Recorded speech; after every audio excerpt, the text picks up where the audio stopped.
capítulo 1. Eu relutei em pregar essa mensagem. Estávamos orando e jejuando em fevereiro, início de fevereiro, estávamos aqui orando e jejuando, naquele período de 21 dias, e o Senhor me disse, leia Ageu, leia Zacarias, leia Ageu e leia Malaquias, os 3 últimos livros do Antigo Testamento. E então eu li Ageu, e o Senhor me deu uma palavra para trazer para a igreja.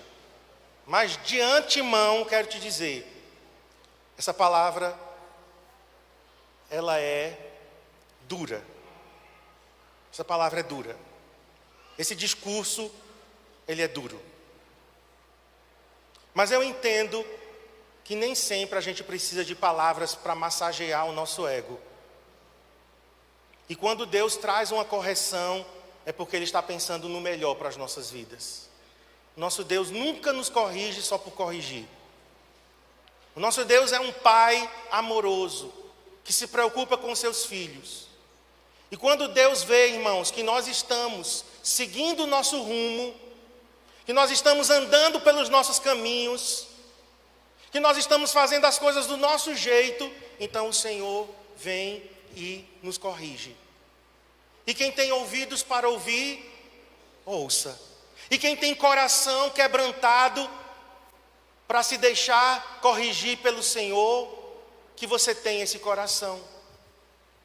E eu estava dizendo, Senhor, me capacite para transmitir essa mensagem, me revista de amor e de humildade, e que eu seja o primeiro a ser confrontado com essa palavra. Na verdade, eu vou começar hoje, mas por alguns domingos eu vou estar tanto em Ageu quanto no livro de Malaquias. Então vamos ler aqui Ageu 1, verso 1, diz assim: no 2º ano do rei Dario, no 6º mês, no 1º dia do mês, veio a palavra do Senhor por intermédio do profeta Ageu, a Zorobabel, filho de Salatiel, governador de Judá, e a Josué, filho de Josadaque, o sumo sacerdote, dizendo.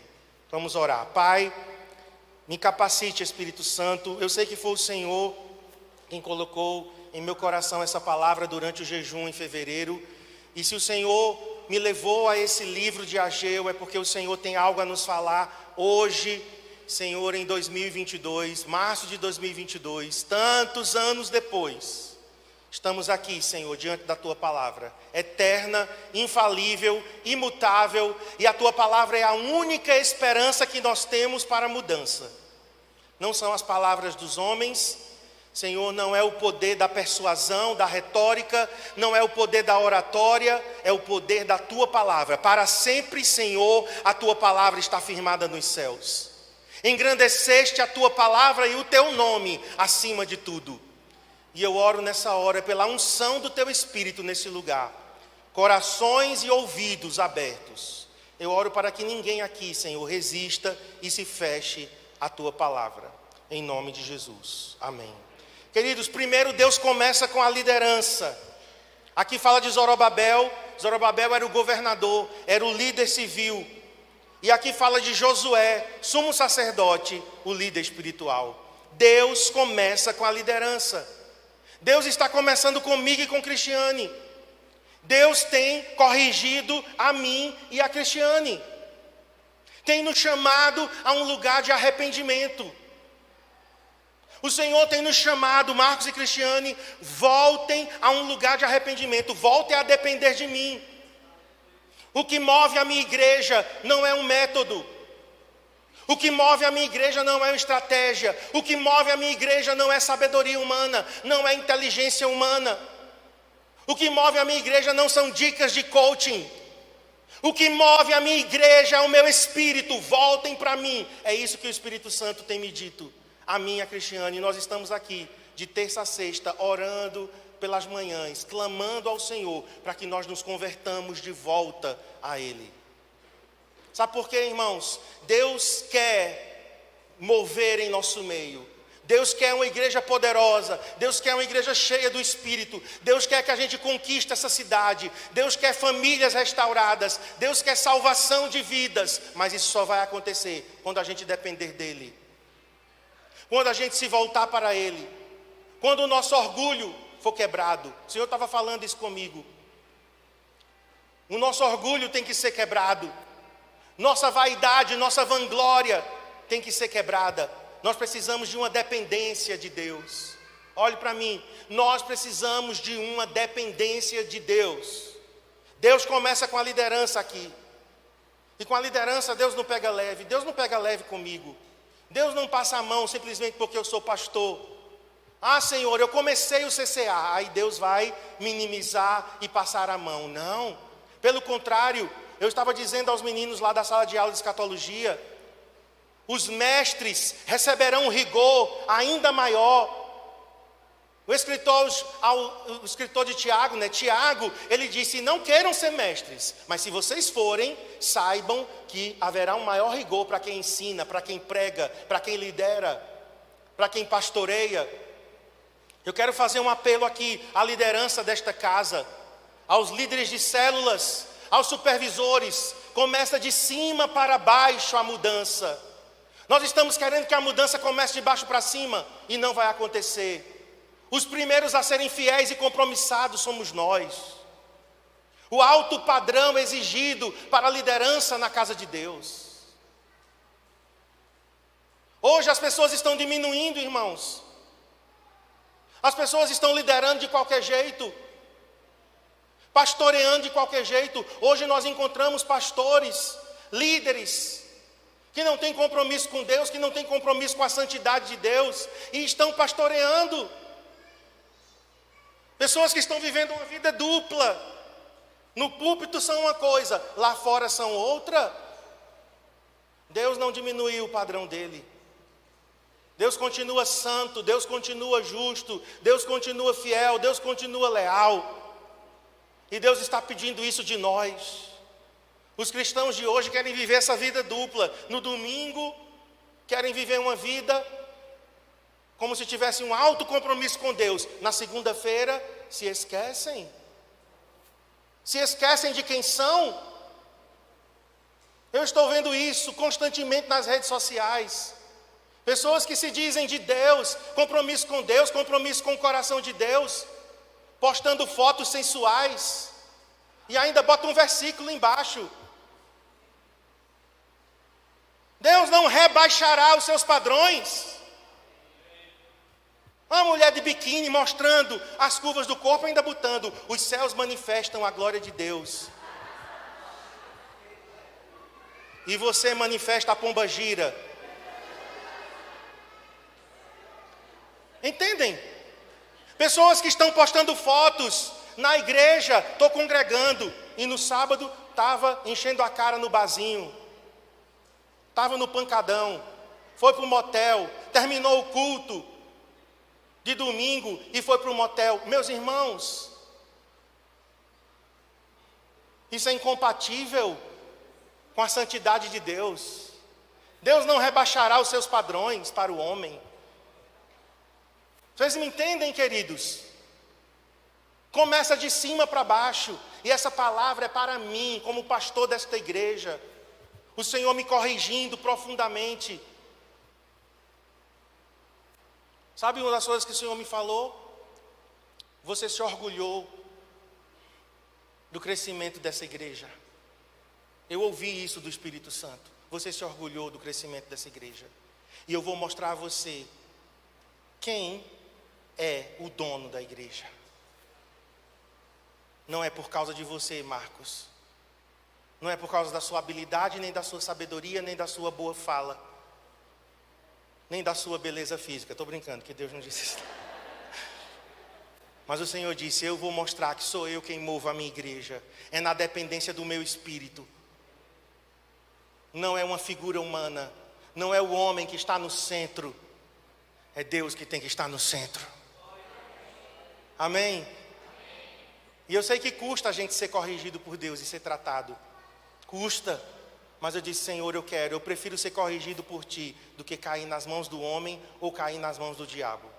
O diabo não tem misericórdia de ninguém. E o homem também não tem misericórdia de ninguém. Então eu digo como Davi, que eu caia nas mãos de Deus.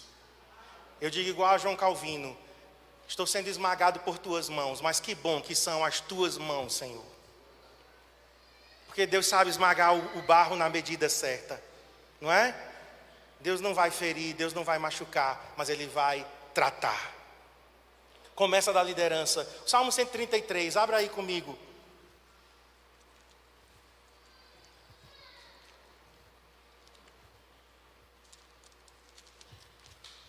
Oh, como é bom e agradável viverem unidos os irmãos. É como óleo precioso sobre a... Vamos lá, abra aí, por favor. Não fala, não está aqui na projeção. É como óleo precioso sobre a cabeça. Começa de cima. Começa de cima para baixo. Aí diz sobre a cabeça, o qual desce para a barba de Arão, e da barba escorre para. Aí diz gola, em outra versão diz orla. Não importa se é gola, se é orla, mas escorre de cima para baixo. Começa com a liderança, irmãos. E Deus está corrigindo a minha Cristiane. E Deus está corrigindo aqui nossos líderes de células. Os homens e as mulheres que Deus levantou nessa igreja, contando contigo para você fazer a boa obra. O Senhor não quer que façamos do nosso jeito, o Senhor quer que façamos do jeito dEle. O Senhor não quer que lideremos de qualquer jeito, o Senhor quer que lideremos do seu jeito. Então aqui a palavra veio a Zorobabel, volta aí comigo, veio a Zorobabel e a Josué, os dois líderes daquela época. Então se a unção escorre da cabeça para a orla, a correção também. A liderança na casa de Deus deve ser a primeira a ser corrigida para ser exemplo. Olhe, eu não posso pedir de vocês uma coisa que eu não estou disposto a fazer. Sabe como é o nome disso? Como é o nome que a gente dá para uma pessoa que pede para os outros fazer uma coisa que elas não estão fazendo? Como é que nós chamamos isso?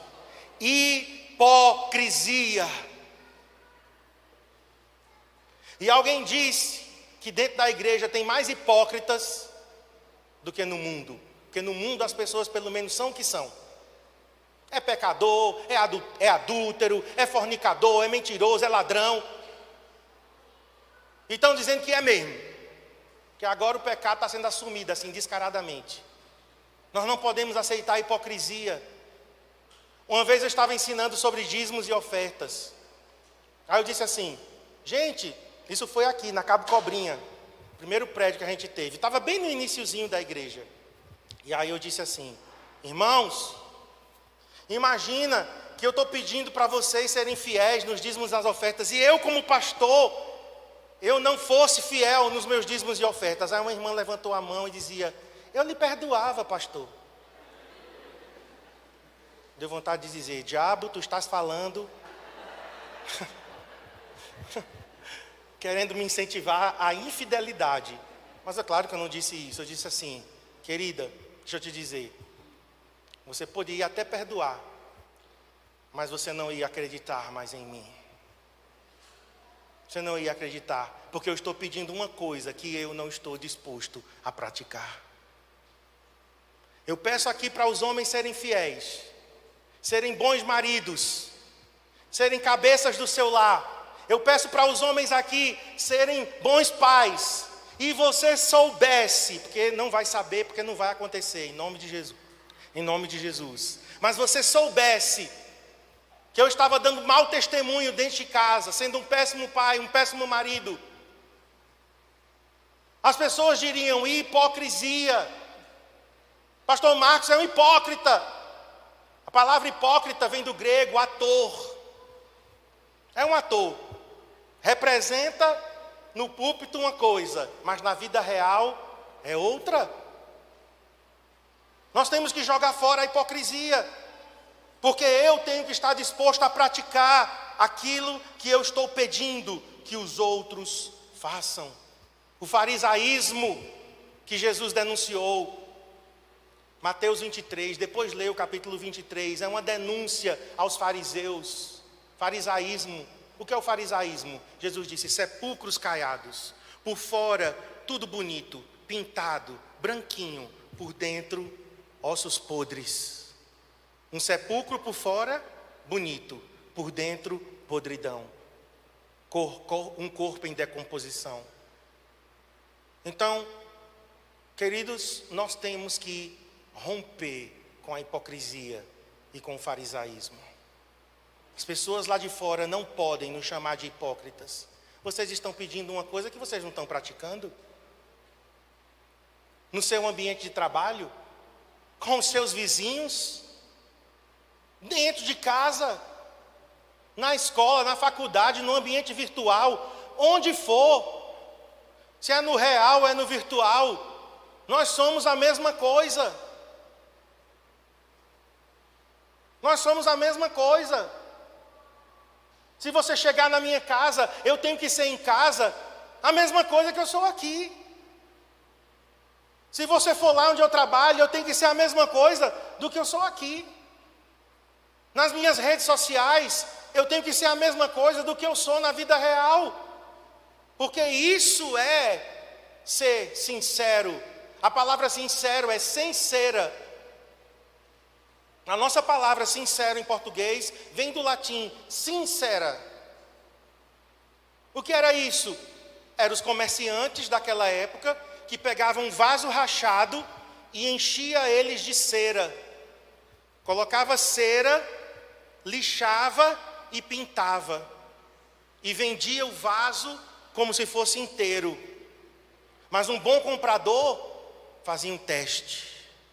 Pegava o vaso, levantava assim, contra a luz, porque a luz revela. A luz da palavra de Deus revela. A luz da presença de Deus revela. Não há nada oculto que não seja revelado pela presença de Deus. Pegava o vaso, colocava contra o sol. E o sol mostrava se tinha rachadura no vaso ou não. E o vendedor, que era honesto, dizia: pode testar, porque este vaso é sincera. Sem cera.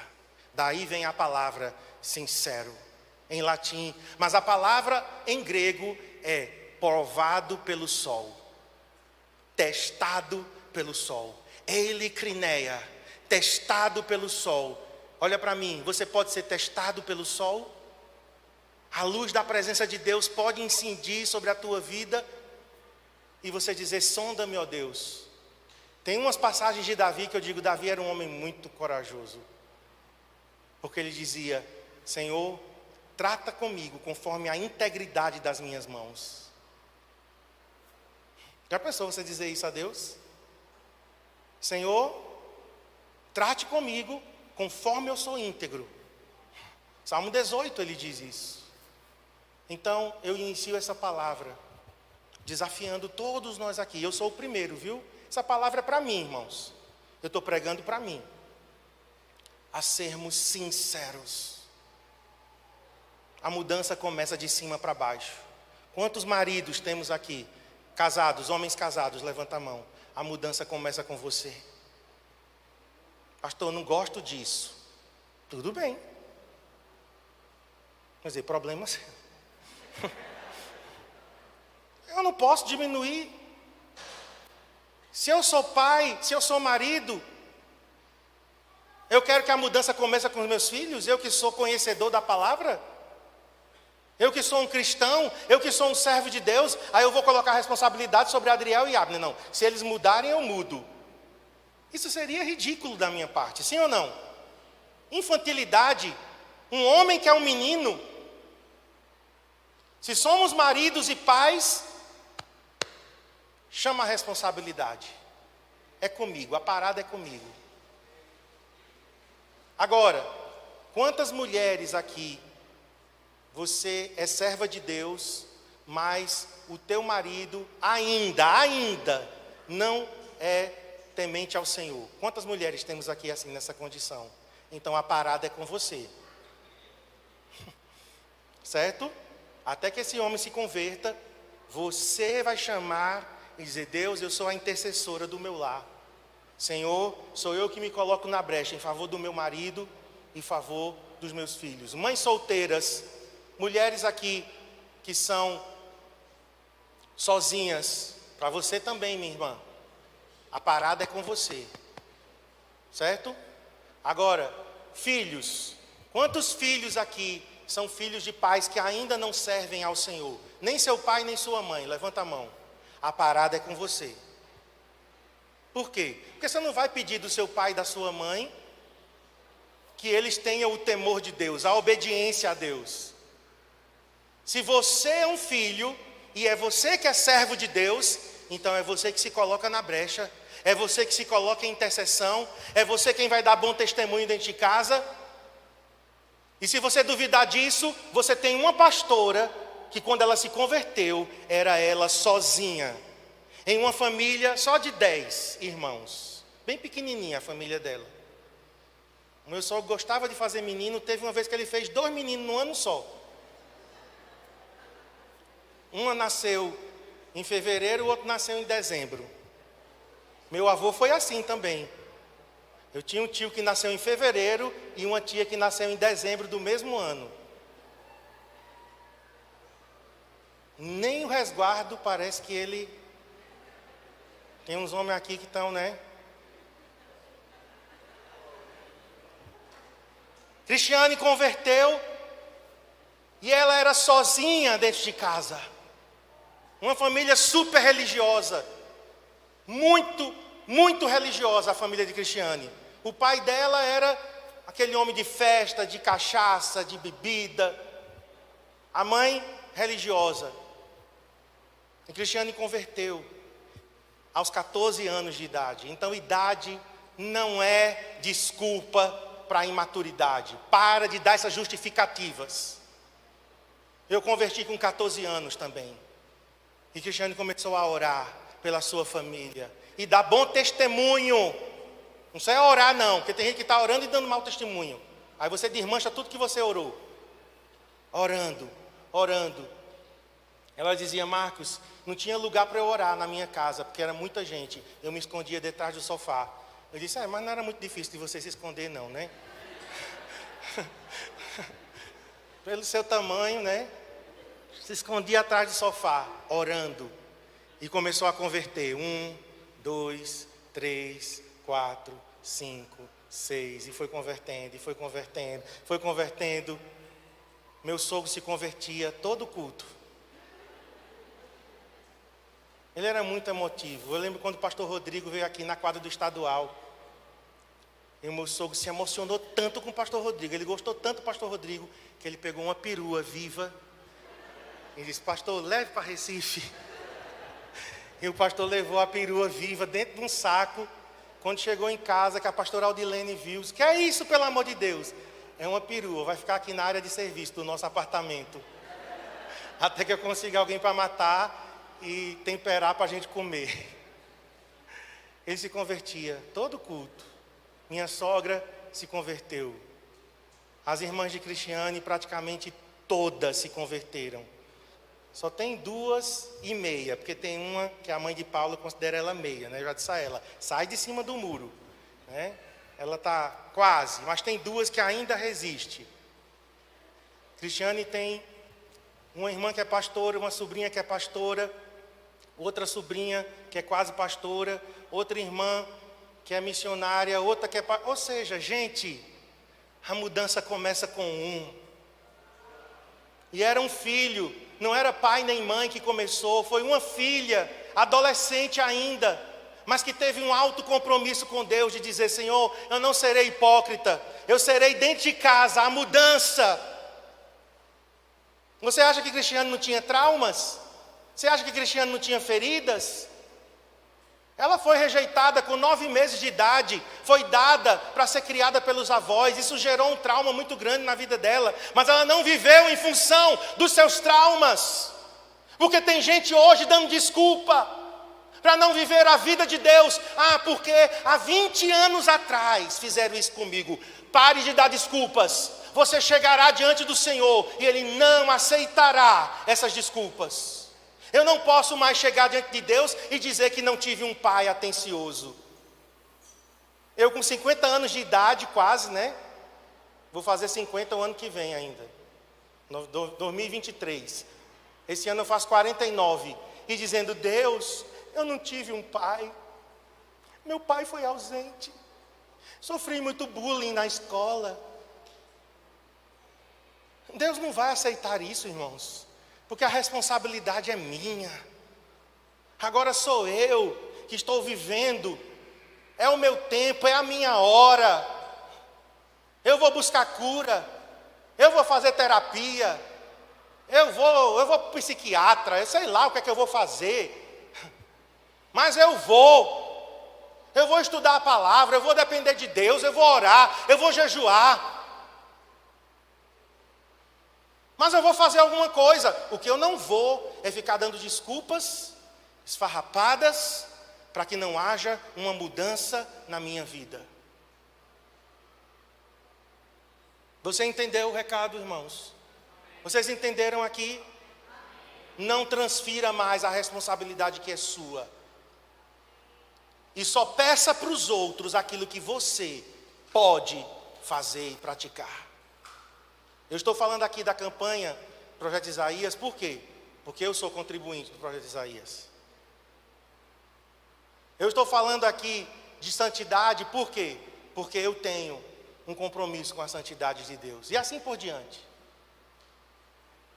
Eu não posso liderar apenas com palavras, com a minha lábia.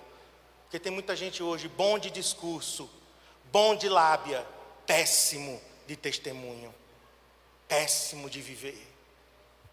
Mas vamos aqui, verso 2. Depois que Deus fala com a liderança, Deus se dirige ao povo. Veja aí, Ageu 1:2. Assim fala o Senhor dos Exércitos: este povo, preste atenção como Deus aqui se refere. Deus estava tão chateado com aquele povo, Deus estava tão triste, que aqui ele diz: este povo. Lá na frente, Deus muda. Deus diz: o meu povo. É igual a marido quando está com raiva da mulher. Essa mulher. Ou a mulher quando está com raiva do marido. Esse homem. Era Deus aqui. Este povo. Porque Deus estava muito chateado, irmãos. Deus estava chateado com Israel, porque 70 anos de exílio não tinha sido suficiente. Eles tinham passado 70 anos em Babilônia e não tinha sido suficiente. Será que Deus hoje não está dizendo a nós, esta igreja,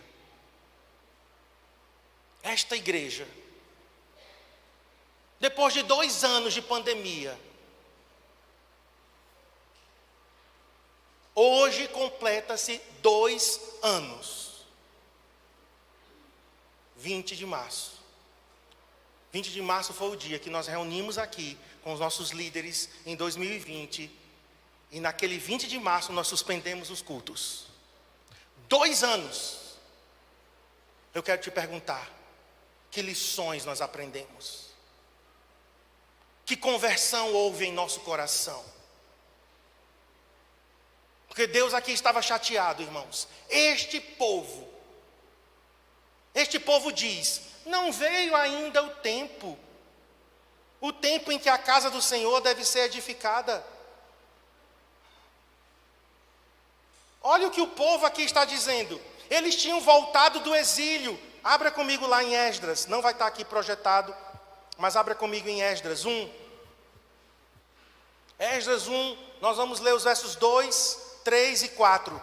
Assim diz Ciro, rei da Pérsia: o Senhor Deus dos céus me deu todos os reinos da terra e me encarregou, preste atenção, Deus, através de um rei ímpio, Ciro não era convertido, mas Deus é soberano sobre os reis da terra.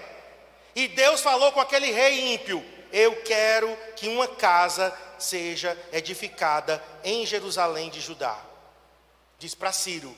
Aí Ciro vai para o povo, verso 3: quem dentre vós é de todo o seu povo, seja seu Deus com ele, e suba a Jerusalém de Judá, e edifique a casa do Senhor, Deus de Israel. Ele é o Deus que habita em Jerusalém. Todo aquele que restar em alguns lugares em que habita, os homens desse lugar o ajudarão com prata, ouro, bens e gado, afora as dádivas voluntárias para a casa de Deus, a qual está em Jerusalém. Eles tinham um objetivo.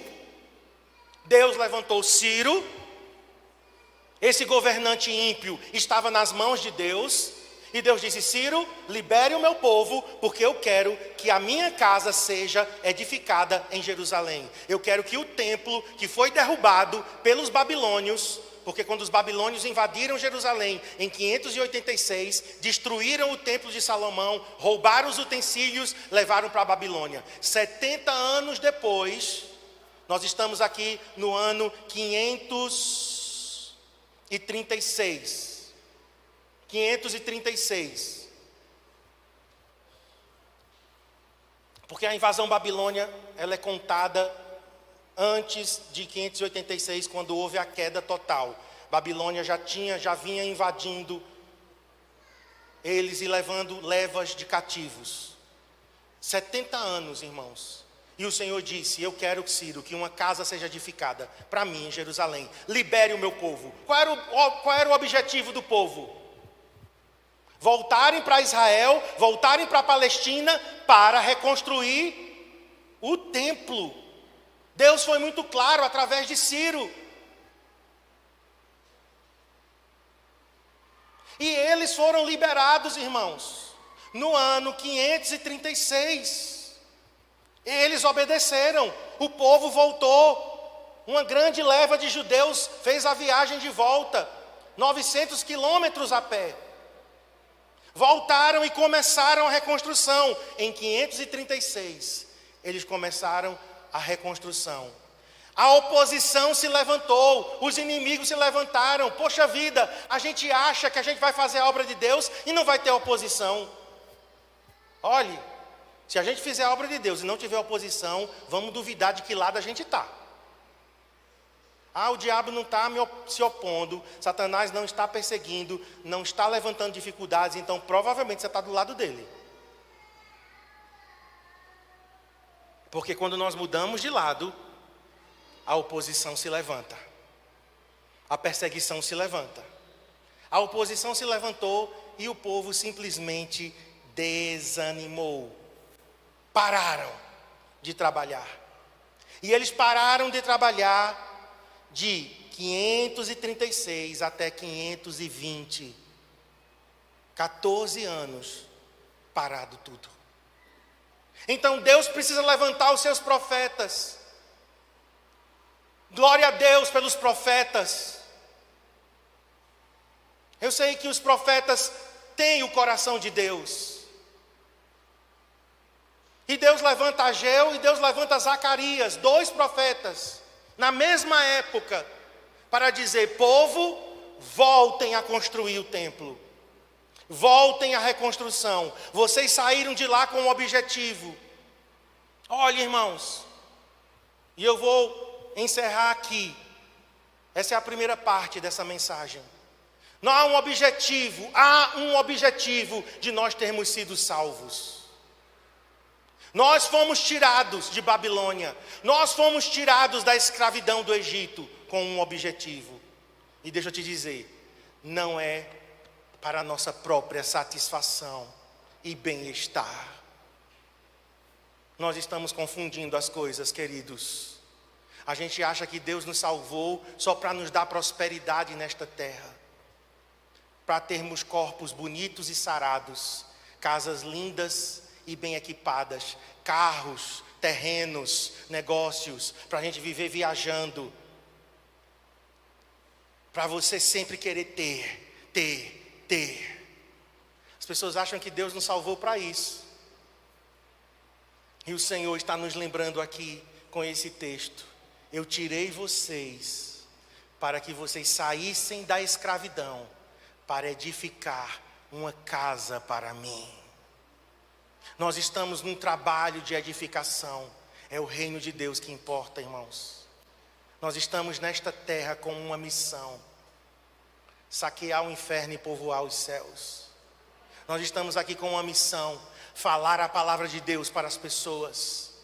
Nós estamos aqui com uma missão: levar o Evangelho de Jesus Cristo a quem ainda não tem. As famílias que estão destruídas, os casamentos que estão falidos, pessoas que estão em depressão, em desespero, possessas, oprimidas, doentes. É a nossa missão. É claro que enquanto a gente está aqui nesta terra, a gente pode construir, a gente pode casar, a gente pode ter filho, a gente pode ter carro, a gente pode viajar, mas não é o objetivo principal. Eu acho que nós estamos invertendo. É igual quando a gente compra um carro. Você compra um carro, é para quê? Para que você compra um carro? Para te levar de um lugar para o outro. É isso? Ah, mas o carro tem ar-condicionado. O carro tem vidro elétrico. O carro tem trava elétrica, tem retrovisor elétrico, tem câmbio automático. O carro tem central multimídia. O que é que o carro tem mais? Comando de voz, airbags. O que é que tudo isso a gente chama? Acessórios. Acessórios. Porque se o carro tiver tudo isso, não tiver roda. Se o carro tiver tudo isso e não tiver motor, tu fica lá dentro do carro com o ar-condicionado ligado, sem sair do canto. Vocês entendem o que é essencial? Ah, mas é básico. É básico, mas está te levando de um lado para o outro. Sim ou não? Então olhe para mim, porque eu vou encerrar com isso. A vida cristã, nós temos coisas básicas. Nós temos coisas imprescindíveis, que sem isso não é vida cristã. Um cristão que não ganha ninguém para Cristo. É básico, viu? Um cristão que não testemunha, um cristão que não fala de Jesus, que não vive o Evangelho, um cristão que não leva a mensagem de esperança, de cura, de salvação, de libertação, isso é o básico. Você pode estar aqui todo domingo, sentadinho na poltrona acolchoada com ar-condicionado. Inclusive eu queria fazer um apelo, irmãos.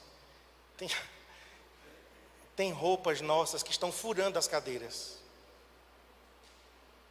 Eu já vi algumas cadeiras furadas com acessórios. Aquela calça com uma ponta desse tamanho.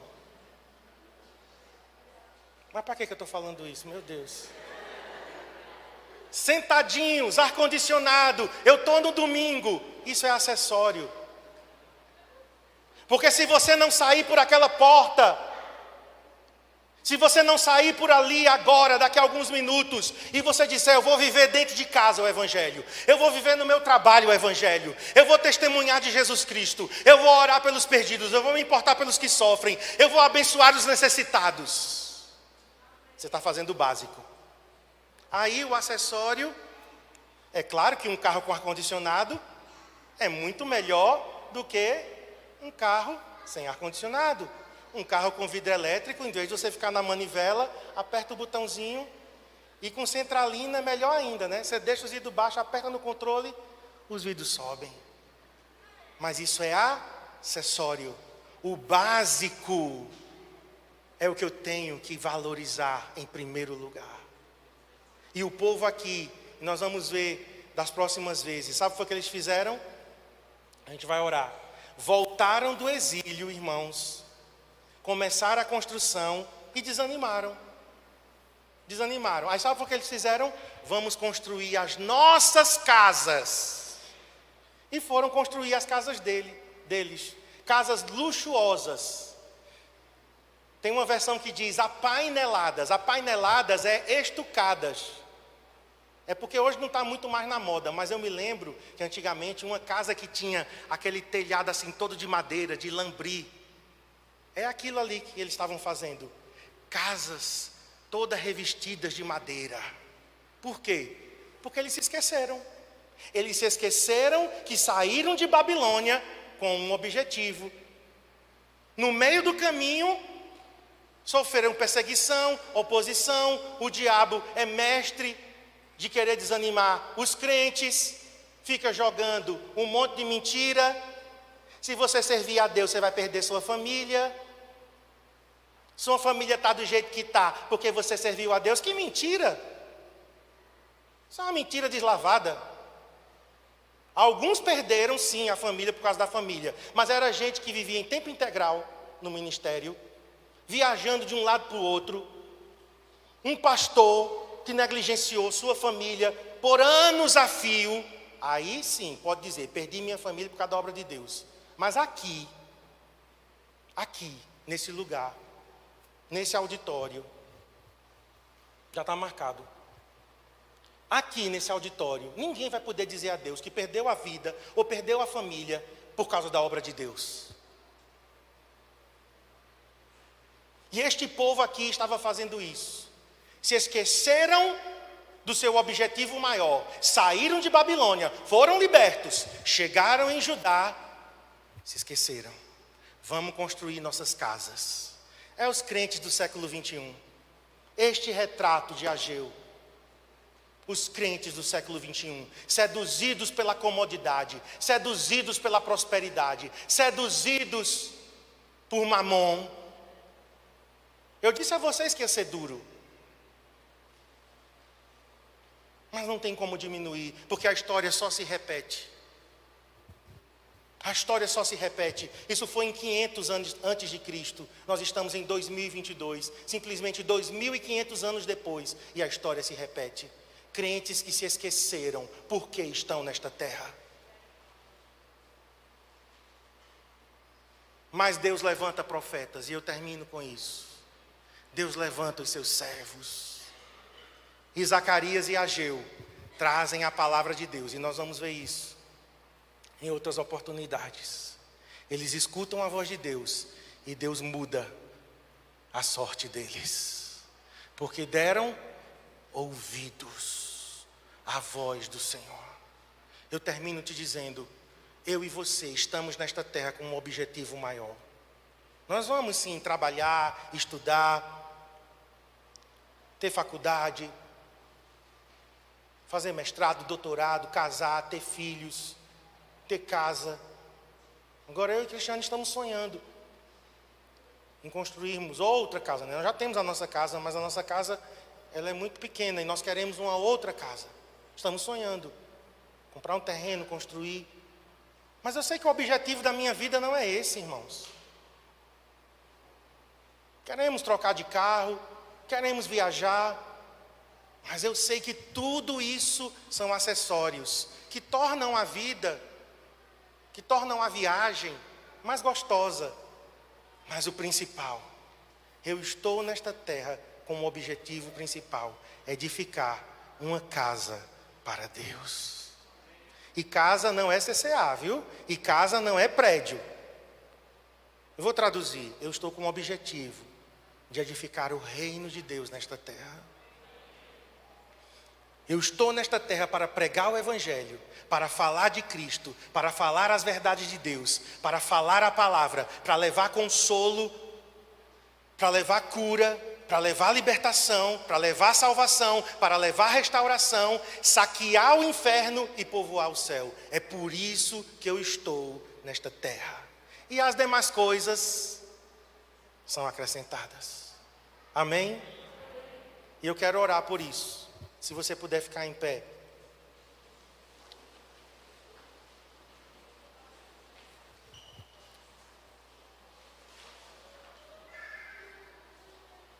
Senhor, nós oramos,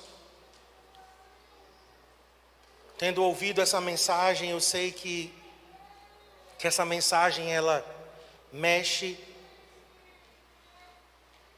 Senhor, com estruturas em nosso coração, porque muitas vezes nós estamos esquecidos do porquê o Senhor nos salvou.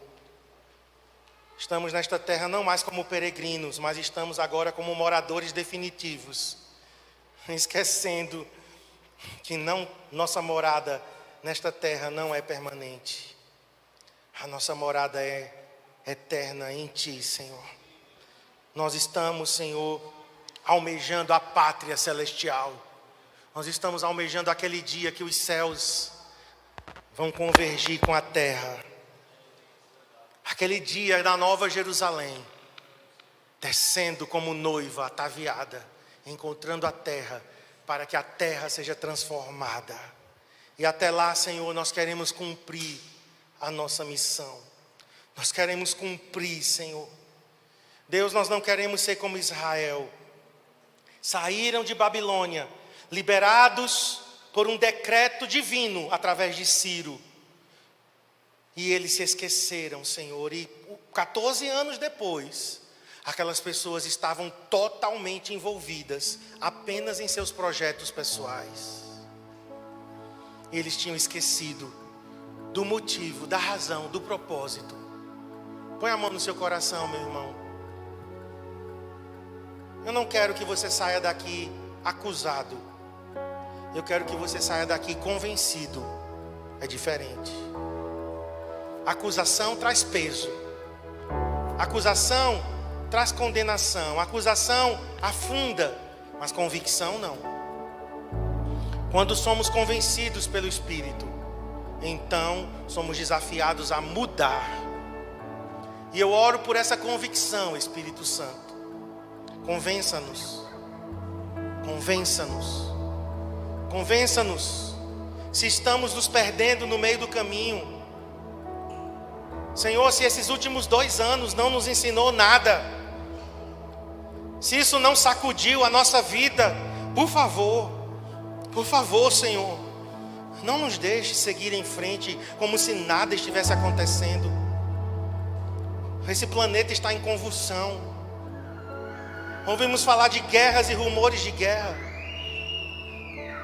Senhor, estamos vendo as pessoas, Senhor, desesperadas, as famílias sendo destruídas. Nós estamos presenciando, Senhor, o aumento em tantas coisas básicas da vida. E as pessoas estão super preocupadas, mas isso, Senhor, tem que gerar em nós uma convicção. Isso tem que gerar em nós um convencimento. E eu peço, Espírito Santo, nos convença. Seja mais forte do que nós. Rompa toda casca. Rompa toda embalagem de religiosidade e de indiferença. Aquele povo estava dizendo: ainda não é tempo, ainda não é tempo, ainda não é tempo. E o tempo tinha chegado. Então eu oro, Senhor, rompa em nosso interior com toda a indiferença ao que o Seu Espírito está se movendo sobre a igreja, sobre o que o Senhor está esperando de nós, o testemunho que nós devemos dar dentro de casa, no trabalho, na faculdade, com os vizinhos, com os nossos amigos, pessoas que estão esperando uma palavra. E eu oro, Senhor, para que a gente entenda, estamos aqui nesta terra com este propósito, estamos aqui nesta terra com esse chamado. Meu querido, minha querida, antes de eu encerrar com a bênção apostólica, fala com o Senhor agora. Fale com o Senhor e diga: Senhor, me converte de novo, me convence de novo. Espírito Santo, você é aquele que convence o homem do pecado, da justiça e do juízo. Diga a Ele: Espírito Santo, me convença. Espírito Santo, me mostre novamente o porquê que eu estou nesta terra. Eu não estou aqui por estar. Eu não estou aqui vivendo por viver. Eu não estou aqui vivendo para acumular riquezas apenas e bens materiais. Eu não estou aqui, Senhor, apenas para viver viajando e me divertindo. Eu estou como peregrino, como forasteiro. E enquanto eu estiver nesta terra, eu quero cumprir a minha parte, porque Tu contas comigo. Peça a Ele, meu irmão. E se você, após eu encerrar essa oração, se você sentir que deve vir aqui à frente, se arrepender, se prostrar diante do Senhor, faça isso. É você e Deus. Você e Deus. Eu não posso forçar você a ser convencido, mas o Espírito Santo a quem eu sirvo pode gerar no teu coração convicção e arrependimento.